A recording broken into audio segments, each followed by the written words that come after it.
Bismillahirrahmanirrahim. Assalamualaikum warahmatullahi wabarakatuh. Waalaikumsalam warahmatullahi wabarakatuh, Pak. Ya, pada hari ini kita bertemu kembali dengan keadaan sehat walafiat, alhamdulillah. Sebelum mulai pelajaran kali ini, baiknya kita membaca salah satu surat yang ada di Al-Quran, yaitu surat Al-Fatihah. Bismillahirrahmanirrahim. Alhamdulillahirabbil alamin. Iyyaka na'budu wa iyyaka nasta'in. Ihdinas siratal mustaqim siratal ladzina an'amta 'alaihim ghairil maghdubi 'alaihim waladdallin. Amin amin ya rabbal alamin. Sebelumnya Bapak akan mengabsen terlebih dahulu ya. Iya, Pak. Untuk saudara Aji, Hadir. saudara Amrul, Hadir. saudara Heri, Hadir. saudara Andi. Izin, Pak. Kenapa dia izin? Lagi sakit di rumah. Ya udah. Jadi pada hari ini kita akan membahas materi tentang hutang dan gadai. Jadi materi hutang dan gadai ini harus kalian pahami. Jadi ketika kalian terlilit hutang atau sedang menggadaikan suatu barang itu tidak asal-asalan. Ada tata caranya menurut ajaran agama kita.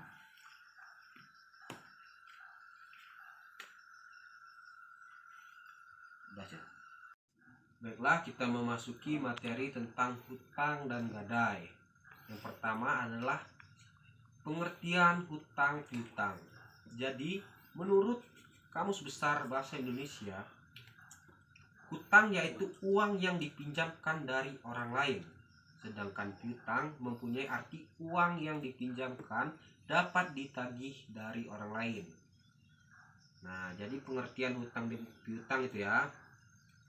Jadi kawan-kawan, setelah saya menjelaskan tentang pengertian hutang dan gadai, coba kawan-kawan membuka buku atau file yang telah Bapak kirim kepada kalian.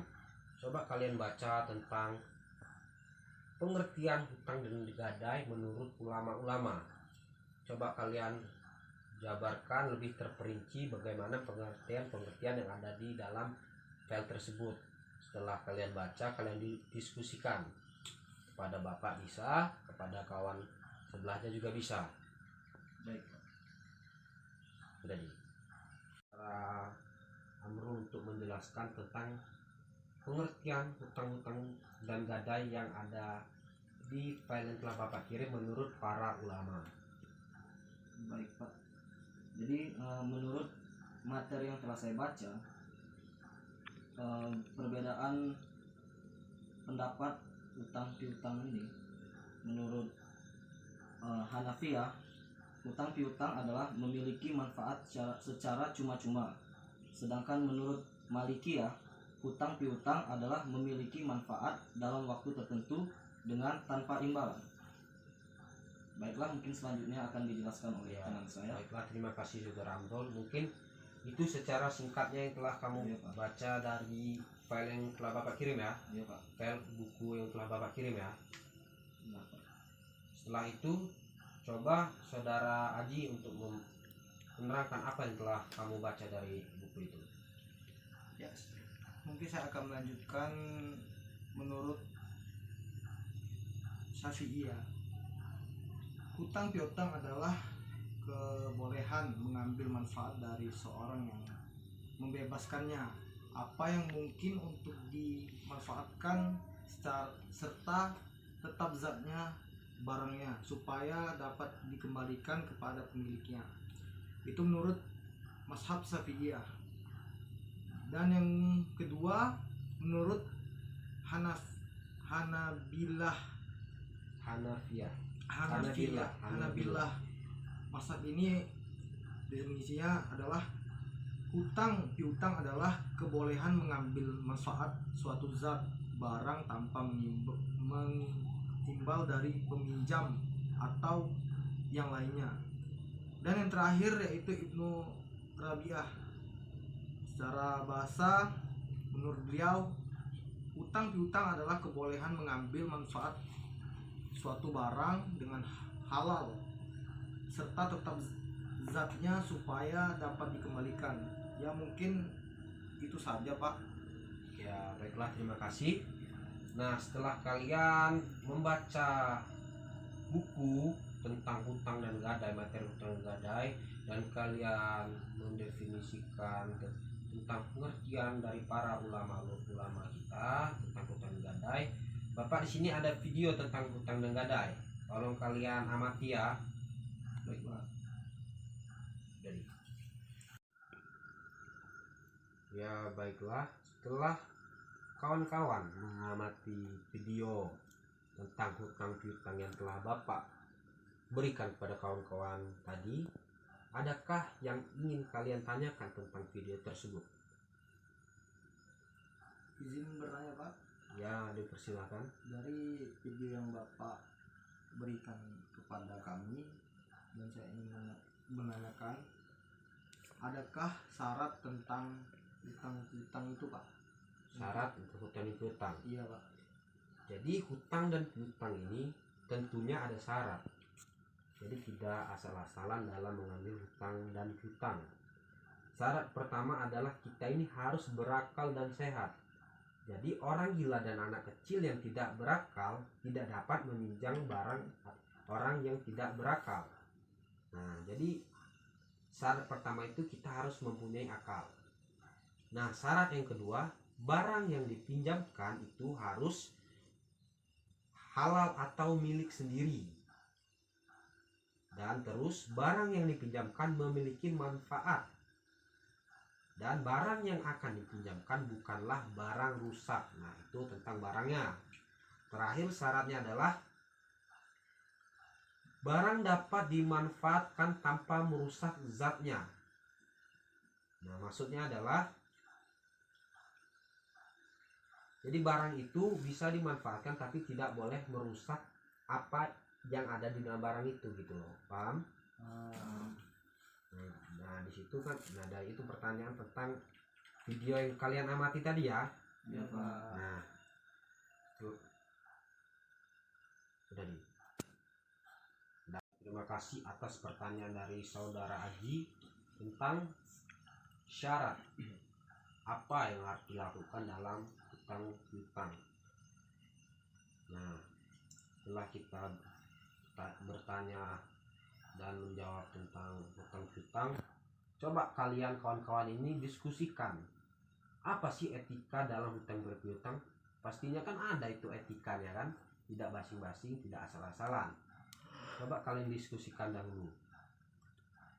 Jadi bagaimana menurut saudara Amrul, hutang piutang itu etikanya bagaimana? Baik Pak, kalau menurut saya etika dalam hutang piutang itu harus ditulis dan dipersaksikan. Selanjutnya juga adapun etika bagi pemberi hutang adalah sebagai berikut. Orang yang menghutang wajib memberi tempo membayarnya bagi yang meminjam agar ada kemudahan untuk membayar. Jangan menagih sebelum waktu pembayaran yang sudah ditentukan. Kemudian hendaknya menagih dengan sikap yang lembut dan penuh dengan maaf. Kemudian yang terakhir juga memberikan penangguhan waktu kepada orang yang sedang kesulitan dalam melunasi hutangnya setelah jatuh tempo. Itu untuk orang yang berhutang atau memberi hutang. Ini adalah bagian pemberi hutang. Oh, jadi yang kawan jelaskan ini bagi yang pemberi hutang itu etikanya seperti itu ya. Etika seperti itu. Ya, terima kasih. Apakah saudara Aji ada bisa menjelaskan etika bagi orang yang berhutang? Tadi kan saudara Amrul menjelaskan etika bagi si pemberi hutang. Betul ya? Betul Pak. Kalau saudara Aji bisa tidak menjelaskan etika untuk si yang berhutang? Ya Pak, saya menjelaskan sedikit Pak. Etika bagi orang yang berhutang.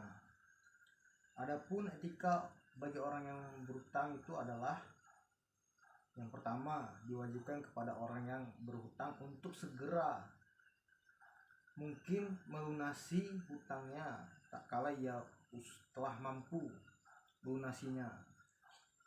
Dan yang kedua, pemberi hutang tidak boleh mengambil keuntungan atau manfaat dari orang yang berhutang tersebut. Ya. Yang ketiga, berhutang dengan niat yang baik, dengan arti berhutang tidak untuk tujuan yang buruk seperti berulang untuk foya-foya, bersenang-senang dan yang lain. Ya. Dan yang terakhir, jika terjadi keterlambatan karena kesulitan keuangan, hendaknya orang berhutang memberitahu kepada orang yang memberikan hutang tersebut. Mungkin itu saja Pak, baginya sudah cukup. Terima kasih. Jadi itu adalah tata cara atau etika dalam hutang dan piutang ya, hutang berhutang ya. Jadi menurut kalian tentang video yang Bapak tunjukkan tadi, apakah itu sudah memenuhi kriteria dalam berhutang? Sudah Pak. Sudah Pak, Kenapa? karena yang video yang Bapak jelaskan tadi sudah masuk atau sudah cocok dengan Tata sudah sesuai caranya. dengan tata caranya.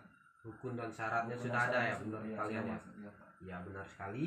Memang video itu sudah ada tentang cara rukun syarat untuk berhutang. Jadi tidak asal-asalan dalam mengambil hutang dan menggadaikan suatu barang.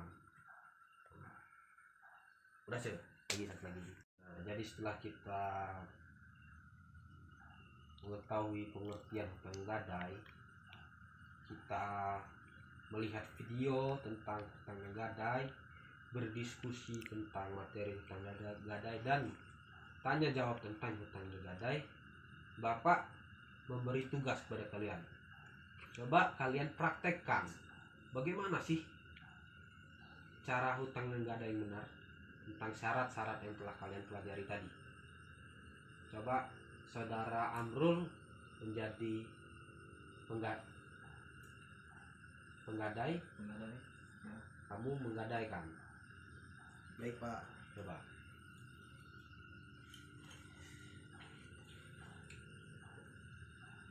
Assalamualaikum Pak. Waalaikumsalam. Jadi saya mempunyai 2 barang ini Pak. Iya, Saya Pak. ingin menggadaikannya. Kira-kira bisa Bapak cek Pak? Sebelumnya saya mau nanya dulu, mungkin ini apakah barang ini milik pribadi Bapak? Iya. Terus apakah di barang ini ada kerusakan atau ada kendalanya? Alhamdulillah semenjak saya memakainya tidak ada kerusakan atau kendala. Berarti barangnya baik-baik aja Pak. Baik-baik saja Pak. 2 barang ini? Iya Pak. HP sama jam tangan. Baiklah, nanti kita sepakati juga waktu dan temponya, nanti kita tetapkan bersama. Ini sudah deal. Iya. Ya, Terima kasih, Pak. mantap. Tolong dilunaskan. Siap. Nah, baik, terima kasih telah mempraktekkan. Ya. Jadi hikmah hutang piutang ini adalah menambah rasa peduli. Seperti tadi Amrul memberi peduli terhadap Haji yang ingin menggadaikan barang gitu ya. Iya Pak. Ya Pak. Nah, tadi. Terima kasih, Alhamdulillah telah kita selesaikan materi pada hari ini tentang materi hutang gadai. Jadi pesan moral yang dapat Bapak sampaikan adalah sebaik-baiknya orang yang meminta, lebih baik lagi orang yang memberi. Jadi jika kalian ada hutang atau terpepet udah meminjam hutang atau menggadaikan barang, segeralah untuk dilunasi. Sebelum kita tutup materi pada hari ini, baiklah kita membaca doa penutup terlebih dahulu. Bismillahirrahmanirrahim. Amin. Bapak akhiri. Wassalamualaikum warahmatullahi wabarakatuh. Waalaikumsalam warahmatullahi wabarakatuh.